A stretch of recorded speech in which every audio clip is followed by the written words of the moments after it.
বেশ কিছু পুঁটি মাছ আছে এবং হচ্ছে এই বাইম মাছও আছে, তারা বাইম মাছ। এছাড়া দুইটা ব্যাঙ্গো আছে। আসসালামু আলাইকুম। তো আজকে আপনাদের সাথে শেয়ার করবো সুন্দর একটা ফাঁদ, এটাতে কীভাবে মাছ মারতে হয় আপনাদের সাথে শেয়ার করবো। এদিকে তো এটা হচ্ছে আমি আইলটা আগেই বাঁধছিলাম, এখানে কিন্তু আইল থাকবো না, মানে যে কোনো একটা ক্ষেতের মাঝখানে আপনাকে আইল বাঁধতে হইব। বাঁধার পরে ফাঁকা জায়গা রাইকা তারপর এভাবে সেট করে দিতে হইব এবং নিচে দিয়া ফাঁকা আছে কিনা এটা চেক করতে হবে। যদি ফাঁকা থাকে তাহলে মাটি দিয়ে ডিহাই দিয়ে দিতে হইব। সাপোজ এখন ফাঁকা আছে, তাহলে একটু মাটি দিলাম, দিয়ে ডিহাই দিয়ে দিলাম, যাতে করে মাছটা নিচ দিয়ে যাতে যাতায়াত করতে না পারে। ঠিক আছে। আর মাছটা ঢুকার লাগে এদিকটা রাস্তা আছে, এই যে রাস্তা আছে, এই হচ্ছে রাস্তা আছে, মাছ বের করার লাগে এদিকে রাস্তা আছে।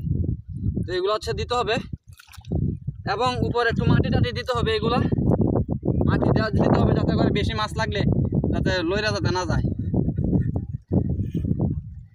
তারপর দুইটা কুড়া খুপা দিয়া এভাবে বান টান দিয়ে রাখলে আপনারা হচ্ছে বেস্ট হবে, পারফেক্ট হবে। ঠিক আছে। তারপর হচ্ছে রাতের বেলা এগুলো করতে হবে। রাতের বেলা করলে আপনি মানে মাছ ভালো পাবেন। অল্প খেতে, অল্প পানির খেতে রাতের বেলা মাছ উঠে। এছাড়া যেদিকে স্রোত আছে এদিকে সবসময় করতে পারেন, দিনের বেলা করলেও চলে, কারণ সবসময় মাছ চলাচল করে। তারপর আপনি চলে যাবেন, একদিন পর আসবেন, সকালে আসবেন। ওকে। তো এখন আজকে আসছি, দেখি এখন মাছ লাগে কিনা। পাইতে গেছিলাম আগে, দেখা যাক রিজিকে কি আছে। বিসমিল্লাহ।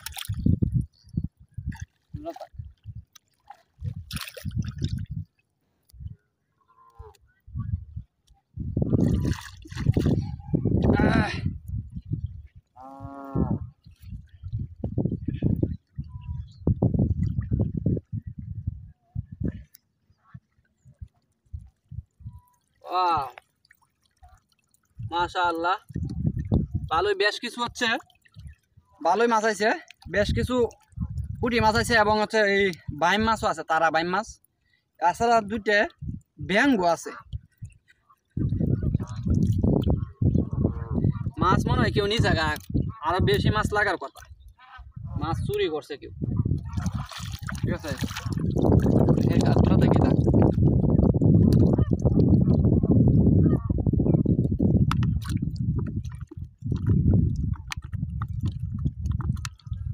তো মূলত আমার এই বাইরে থেকে মাছগুলো চুরি হয়ে গেছে। চুরি হয়েছে এর কারণ হচ্ছে আমি যখন তুলছি এর 1 ঘন্টা আগে আরেকবার দেখে গেছিলাম যে কতলি মাছ আছে। কারণ মানে আমি ফাঁদছি, একটা ভিডিও করতেছি, অবশ্যই এই উদ্দেশ্যে আমি দেখছি যে মাছ কতলি আছে। দেখছি যে যতটুকু পানি ছিল ততটুকু পরিমাণে মাছ আছে।